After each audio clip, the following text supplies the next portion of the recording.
Boy, you dey see wetin dey happen. Kubala don't call you. Omo, that guy give me 36 missed calls. I vex off phone. I never ready for that guy now. Why now? You know they see wetin dey happen for Europe. I know say na this Super League matter you wan talk. Na him make I dey relax now. Make everybody talk finish. Oh boy, I just dey read comments now. Laugh won't kill me die. Person talk say this guys na just bunch of viruses wey wan spoil football. Another guy talk say this kind thing na him go cause third world war. Kubala don call you. Omo, na block I block the guy yo. The guy sabi disturb. Like say na alarm wey no gree off. Na the guy wake me up this morning na thunder go fire am. Thank God say na now this ESL idiot show face. Make people know today for my matter.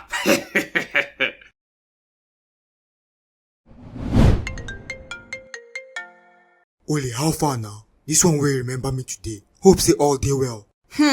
L is well oh. In short, L is very well. Wetin come make you dey call me? Them tell me say Chelsea didn't throw away your quadruple forget it. I no believe them. I say make I confirm him. Not true? Na luck the guy take with me. You don't mean it. How you take be leg? That Mumuchuku send Kante make he break the brain a leg. Na him make I comot am quick. And my boys come dey miss chances. Now me dey kill leg. Ebe, kemet for here, yeah. You no get tech. I watch the match fell time. No quadruple for you. So you call me to just waste my time? No, I call you to tell you say all this nonsense is the fame trophy addict. Awash and Idiot. Who be this one again? Mario, wetin dey happen? Now no be good time to call me. I dey vex. You no get any good time to call you. You dey always vex or dey busy. Hope say you know they drown all your boys for Atlantic Ocean. Wetin concern you? No, I just dey ask because you get some players why I won't buy from you. I know they sell. You never know the player sef. I no wan know. Why they call me Joe? I say make I come sympathize with you. I hear say Chelsea brush you comot for FA Cup. And I know say you like to dey carry all the trophies. Omo, na so we see am o. The thing just dey vex me. I no fit believe am. Try, Pele oh. I know say they pain you oh. But I swear to God, this thing dey sweet me die. So even you too.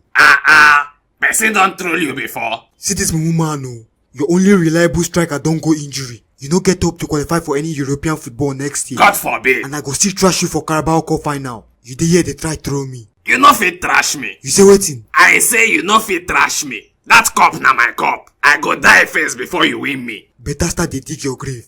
Make am 20 feet because I no go pity you. Idiot. Oh, wetin be all this rubbish now? Who come be this unknown number now? Hello? Who be this? Na Sheikh Mansour, aka Oye Money. Sorry, abeg no waste my time. Hope say you no call to throw me. I dey vex. Haba, how I go throw you? Me when no get job. Why you come dey call me? I dey vex for you. They don't chop my money because of you. Na me send you? That one no concern me oh. I put $20 million on top your head. You must pay me back my money. You get problem. Now you get problem. Why you make all of us believe say you go carry quadruple? In short, you don't vex me. I go prophesy for you. Go find job, Joe. No dey waste your credit.